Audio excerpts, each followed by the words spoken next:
Assalamu alaikum warahmatullahi wabarakatuh. Karibu katika kipindi chetu cha Jukwaa Huru la Maoni, ambao ni katika kipindi chetu cha Baraza la Hikma, ambapo leo nimempata ndugu yangu Al Karim Baraza. Naam. Ambaye ni mmoja katika ma-influencer, ama atakuwa ninakosea nikikuita influencer. Influencer iko sawa, kisema TikToker pia iko sawa. YouTuber pia iko sawa. Sawa sawa. Yeah. Nafurahi sana kupata katika kipindi chetu cha Baraza la Hikma. Na wewe mwenyewe ni baraza, kwa hivyo utatupatia hikma. Naam. Naam, katika kipindi chetu cha leo naomba tujadili kuhusu hii mitandao ya kijamii.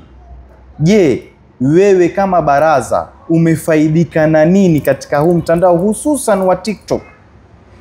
Je, umefaidika na nini? Swali la kwanza. Swali la pili, je, umeathirika na kitu gani? Wajua kuna manufaa ambao umefaidika na kuna maafa. Na kuna maafa. Je, umeathirika na nini? Utuelezee.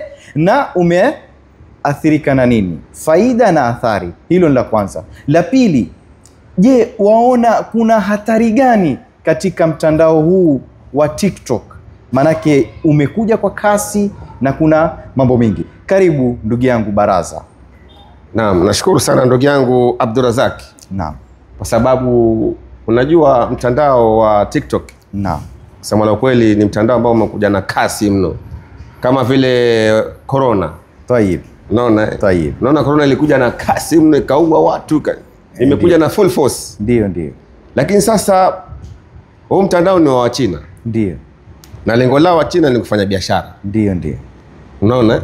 Sisi mara nyingi ndio tutatumia kinyume nyume. Ndio. Lakini lengo la wa China ni kwamba ameleta hii platform kwa biashara. Unaona hata sasa hii ukipost video pale inakwambia promote this video. Ndio. Shona, we promote ile video ili ipate kwenda viral. Tayeb. Video yote ukiweka sasa, it means kwamba ule ni mtandao wa biashara. Ndio. Lakini sasa sisi huku Swahilini ama huku kwetu Afrika ndio utautumia kwamba mpaka tufanye kitu tuwe against na mtu fulani. Ndio. Watu sasa wanatafuta tu views. Ndio. Tuwe video imeenda viral. Ndio. Yaani hiyo ndio fikra zetu sisi huku. Yaani kiki. Ndio. Na pengine athari, waona kuna athari gani ambao, manake huu mtandao hauna mambo ya age fulani waweza kuangalia, age fulani, kuna na watoto pia. Naam. Ndio. Community guideline wako nazo. Wale wenyewe watu wa TikTok ile TikTok company ile wameweka community guideline. Lakini kwa mfano mimi nimetoa video yangu ambao ni ya ukosefu wa adabu na maadili ya kikwetu. Mtoto akaja akapambana na ile video kama ile, ambapo mimi kama influencer nasema mfano mimi si influencer, nasema mimi kama influencer ambao natoa mavideo tofauti, mtoto akiona kama wewe baraza kioo cha jamii. Naam. Ni YouTuber, pengine ukatoa video ambao haina maadilifu ya kikwetu hapa. Je, yule mtoto wewe umpatia picha gani?